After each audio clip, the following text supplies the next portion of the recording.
Hi, I'm an artist, you're an artist, and we are broke. So here are some free art programs for us all. First, let's talk about what I am looking for in an art program. And this will be different for different people, by the way, of course. And the thing I absolutely need the most is good eyedropper shortcut. That means I have to be able to pick a color quickly. And brushes with opacity, pen pressure, sensitivity. And next on the priority list is some other good shortcuts, such as for navigation, changing the brush size, and continuing down on the list is time-lapse recording feature, shortcuts, customization, and clipping mask, or anything that allows me to paint in just one certain area, that kind of thing. And that's pretty much it. So as you can see, there's not a lot, so it should be fairly easy to satisfy this list. So first thing first, let's get the very obvious thing out of the way, krita. Krita is and always will be my #1 choice and recommendation for anyone who wants a good free art program. Like it has super great shortcuts, like the holding some kind of buttons and doing some pen gesture to do stuff. It's my favorite kind of shortcuts because I use a tablet and a keyboard, so something like that is just really convenient.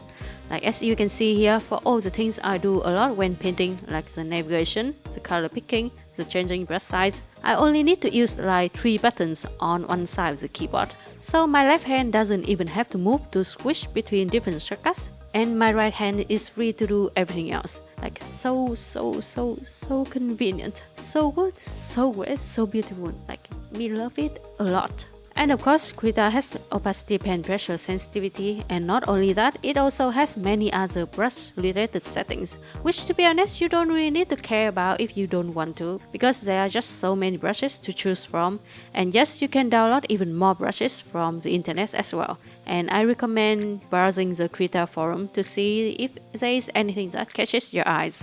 And more, you can record time lapses, customize shortcuts, there is clipping mask, even though here it's called inherit alpha, but basically it is the same thing.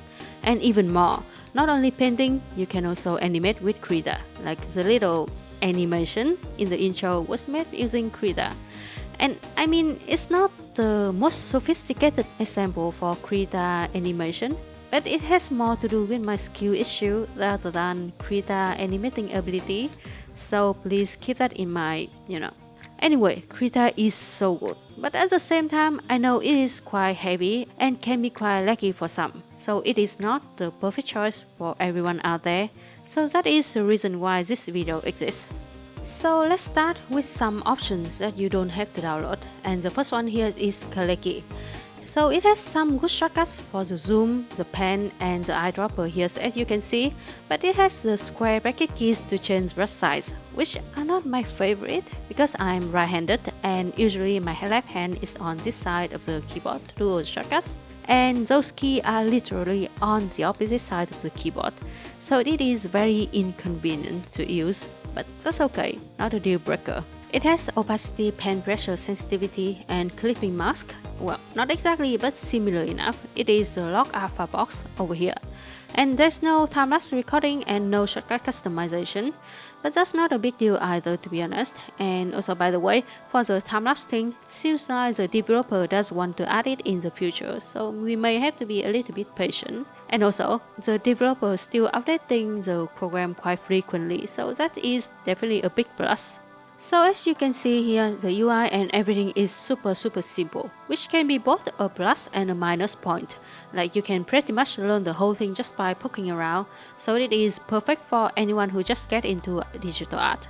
But at the same time, when you get a little bit more used to doing art on a computer, this can feel quite bare bone and not enough. Like you feel like you need more things to play around to unleash even more creativity inside you.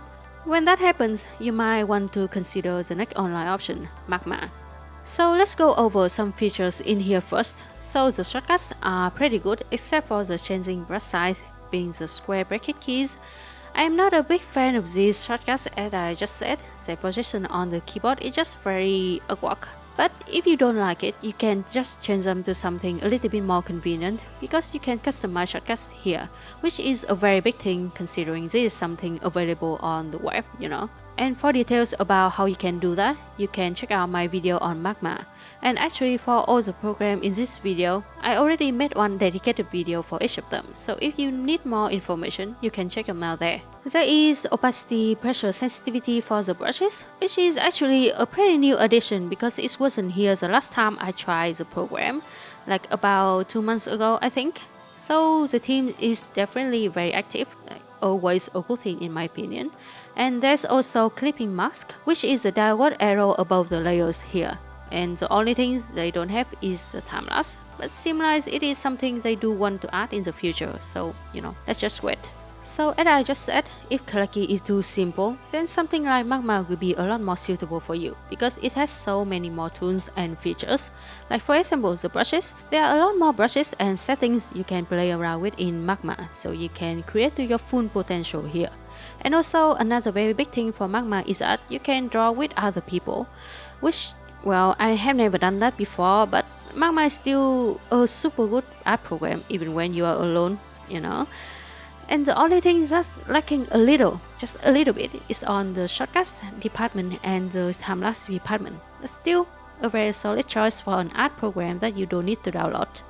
The next option is heavypaint, another one that's available on the web and also on iOS and Android, by the way. And first, this one has pretty good but also quite weird shortcuts. It's good because it's still the kind of shortcuts that I like. There is a combination of holding buttons and doing pen gestures. And it's weird because instead of dragging your pen right on the surface of the tablet, you just need to hover it around. So you will need some time to get used to that, but still very good in terms of shortcuts. And it doesn't have opacity pressure sensitivity, which is a big downside for me, but that's okay.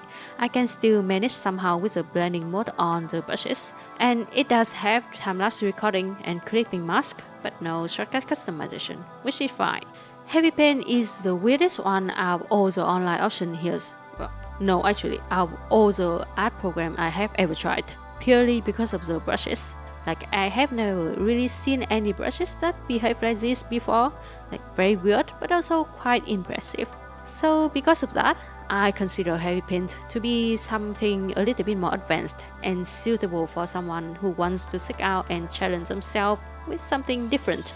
On another side note, even though you can use the art program for free, you need to pay to export the image. But there's a workaround for this. Like you can download the layers in PNG format and then compile them again in another art program like Krita. So that wraps up the online option in this video, and from now on we will review stuff that need downloading. The first one in this category is medibang. It has really good shortcuts, like all the things I need and want, and in the way that is the most convenient, in my opinion. They have opacity pen pressure, time-lapse recording, shortcut customization, and clipping mask. And another very good thing is that medibang is very lightweight. So I think unlike krita, pretty much any computer can run it just fine. So everything I want is here. So in theory, this one should be a perfect option. In theory. But in reality, it is not, because the way the opacity pen pressure works is a little bit weird. Like somehow the range is not enough. When I press down really lightly, the brush comes out really opaque, and with just a little bit more pressure, the brush strokes becomes completely opaque like this. So if you are someone who really needs the opacity things working normally like me, I really recommend tweaking the pressure sensitivity in the brush environment setting. And another thing is that while the time-lapse recording is there, with a really nice interface by the way, but the problem is that the time-lapse video quality is not that high. Like, it looks quite blurry, and this is something I only realized after I posted the time-lapse video on the social media, so it is definitely something to keep in mind. So overall, medibang is great, but you need to do some technical stuff for it to work properly. Well, depending on your needs, of course. So if you are not comfortable with that, you can consider firealpaca. In many ways, these two are really similar to each other, and depending on who you ask, they might even be identical. So the shortcuts stay the same, which means they are good. They are opacity pressure sensitivity, time-lapse recording, shortcut customization, clipping mask, and also being lightweight. All of those things, just like medibang, of course. And the biggest difference for me lies in the opacity stuff, because again, it is very important for my usual style painting. And good news, it does work very normally here. transparent when pressed lightly, and opaque when pressed heavily.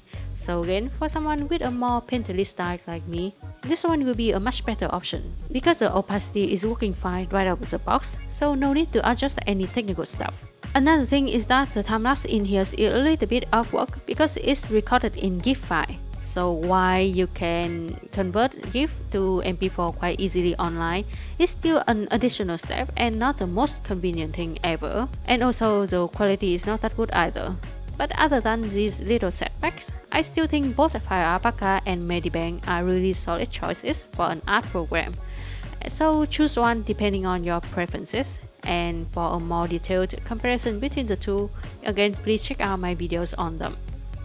Next, Blender. Yes, that Blender. An odd choice to make 2D paintings in, but you can. And this kinda sums up my whole experience painting in Blender. Because yes, you can, but should you? Like as you can see here, it has all the things I asked for in a 2D art program. Like the shortcuts are my favorite kind of shortcut, even though they are very weird, and I had to watch some YouTube tutorials and did some googling to find them, but that's okay, they are still good. And yeah, it has everything else too, but you have to find them because they are all hidden somewhere in these tabs. Like for example, under the most basic thing in 2D art programs is layer, which I don't even list here because that's something by default. Like what do you mean yours doesn't have one? Can you even call that an art program? Yes, that level of basicness. And yes, Blender does have layers, but you have to go to this green tab here to find them. But there's nothing that tells you, oh, that's where I can find all the layers. So Blender has all the features you might want and need, and a lot more, if only you can find them. So you have to do quite a lot of googlings, like don't even bother trying to find them yourself, just Google it. So everything is here, except for the time-lapse recording feature. Actually wait. I think it has that one too, but I haven't been able to find it from the first time I painted in Blender, and even now, because I was too tired to even try to Google for it. But again, coming back to the initial question, yes, you can paint in Blender, but should you? Should you spend all the time and energy just to try to find everything like that? Because all these things Blender can do, other art programs can do them too. Like often usually a lot more intuitive, so why choose Blender over them? So yes, you can use Blender as a 2D art program. If you want to brag about the seemingly endless sea of possibility inside Blender, absolutely do it. Otherwise, please maybe consider some other choices on this list in today's video. Okay, next one is GIMP. It has okay shortcuts, like the navigation stuff and eyedroppers are good. Except for the brush size with square bracket keys. Like why is this a thing by the way? Like it is so inconvenient. Anyway, you can customize that to what you want though, so that is a good thing. And it also has opacity, pressure, sensitivity, and clipping mask, which is very lovely. And the only thing it doesn't have is time-lapse recording feature, which is, fine. So the biggest thing in GIMP for me was that I found it to be quite intimidating because of all the technical stuff on display here. And for more details, you can watch my video on GIMP, but TLDR, in GIMP, you kinda have to make your own brushes from scratch, like from choosing brush tip to choosing everything extra, like opacity or size, pressure, sensitivity, those kind of settings. While in other normal art programs, you can pretty much just click on the brush you want and done. Of course, this kind of setup has its own merit too. Like I feel like it is a case of good news, you can customize everything. And bad news, you can customize literally every single thing. So GIMP will be a great advanced option for people who are really comfortable with digital art, and especially with the more behind-the-scenes technical side of digital art. But for everyone else, GIMP can be and will be quite intimidating. So please, prepare mentally for a rather steep learning curve when you want to try GIMP. And finally, oh boy, this art program. I am not very excited to paint in this thing for another time again. So okay, this is free Adobe, or you can call it by its official birth name, Adobe Fresco. And it has a few things that I need and want, like the opacity pen pressure, the time-lapse recording, the clipping mask, and personally, I really adore the brushes in this program, especially the one that I'm using over here. Like the texture is just so lovely. And that's pretty much all the good things I have to say about this thing. And here comes my complaints, the keyboard shortcuts. Oh, and also keep in mind that I'm using this on PC. And there's only one shortcut that I like, the holding space to move the canvas around. Everything else is so very bad. The zoom being controlled and the minus or plus key. The brush size being the square bracket keys again, and worst of them all, the eyedropper being I. And no, it's not holding I and tap to pick a color. It is pressing I to turn the tool on, wait for it to be done picking a color that you don't need, then pick the color you actually need, wait again for it to finish processing, and you can finally use that color you want. And then time is to like 100 times more because you use the eyedropper all the time to blend color together. And then we will have a hell of time, literally. And also, just a cherry on top, you are not able to customize the shortcuts, so you are stuck with whatever you got. But it's okay. Here's a saving grace for all of these lovely brushes. If you are using an iPad or Windows with a touchscreen, seems like the touch shortcuts are a little bit better than what I have experienced. Like you can hold down with your finger to pick a color instead of going through the whole process like what I just did for you. So yeah, in conclusion, not recommend unless you have an iPad, no Android by the way, no, or a touchscreen, and that's it.